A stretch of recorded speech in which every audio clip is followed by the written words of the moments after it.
Hello everyone, Abhishek this side. I hope you are doing great.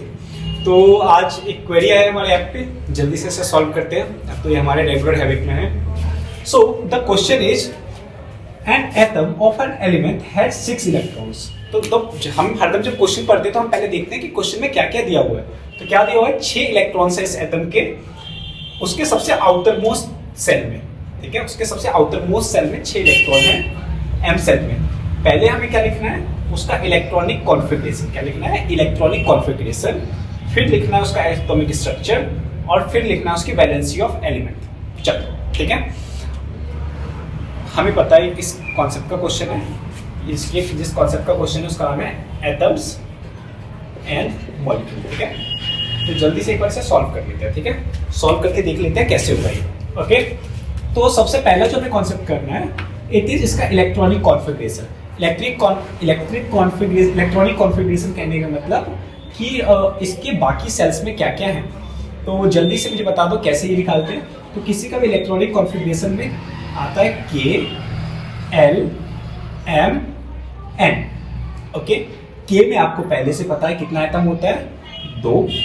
ठीक है, L में आपको पता है इसमें 2 इलेक्ट्रॉन्स होते हैं। इसमें कितने होते हैं? 8 होते हैं। और एम में भी 8 होता है, लेकिन ऑलरेडी इसमें दिया हुआ है 6 है। इसमें कितना है? 6। तो इसका जो इलेक्ट्रॉनिक कॉन्फ़िगरेशन बनेगा वो बनेगा 2, 8, 6। 2 will be in K, 8 will be in L and 6 will be in M. तो पहला क्वेश्चन हमने सॉल्व कर लिया बहुत इजीली। फिर है इसका हमें एटॉमिक स्ट्रक्चर बनाना है। ठीक है, अगर इसका एटॉमिक नंबर 16 है जो हमने यहाँ पे फाइंड आउट कर लिया, तो इसका मास नंबर कितना होगा? मास नंबर इसका होगा 32। कितना होगा? 32 विल बी इसका मास नंबर। इतना आपको क्लियर है?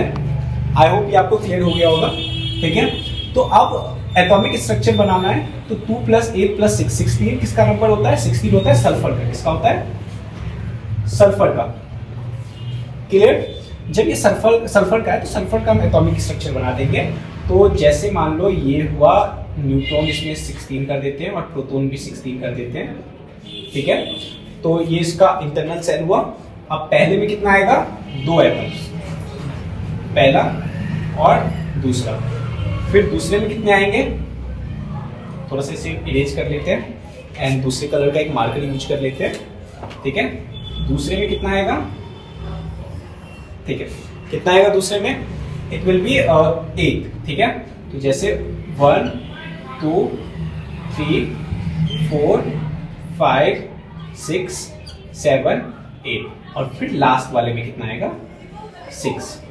क्लियर?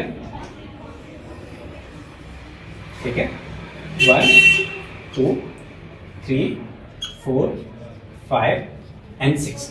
तो इसका जो इसका जो एटॉमिक स्ट्रक्चर बनेगा वो कुछ ऐसा बनेगा। अब इसमें आप आराम से देख लेना कि आपका डायग्राम और अच्छा कैसे हो सकता है और इनोवेटिव कैसे हो सकता है। एट लास्ट मैं इनोवेशन नहीं बता सकता हूँ आपको अपनी चीज़ों में कैसे करना है। क्रिएटिविटी अपना होता है सबके हाथ का। आपको स्ट्रक्चर कैसे बनाना है वो मैं गाइड कर सकता हूँ। तीसरा, इसका वैलेंसी क्या होगा? तो जल्दी से मुझे वैलेंसी एक्सप्लेन करो क्या होता है। वैलेंसी होता है कि सबसे आउटर मोस्ट सेल में, मतलब इस सेल की कैपेसिटी क्या है और इस सेल में कितने हैं। तो इस सेल की कैपेसिटी कितनी होती है? एम की कैपेसिटी होती है कि वो 8 एटम्स कैरी कर सकता है। कितने एटम्स कैरी कर सकता है? 8। इसमें ऑलरेडी 6 इलेक्ट्रॉन्स हैं। ठीक है, इसमें 6 इलेक्ट्रॉन्स हैं, तो ये कितने और इलेक्ट्रॉन्स कैरी कर सकता है? 2 और इलेक्ट्रॉन कैरी कर सकता है। तो m = 8 - 6, तो m हो जाएगा 2, विच मीन्स इसकी वैलेंसी कितनी हो जाएगी? Valency will be 2। ठीक है, आई होप ये आपको समझ में आया होगा। अगर आपको और कोई क्वेरीज है तो आप हमारे ऐप और वेबसाइट पे रीच कर सकते हो। अगर ये वीडियो आपको समझ में आ गया तो you can simply like, subscribe and share. Thank you very much for this query.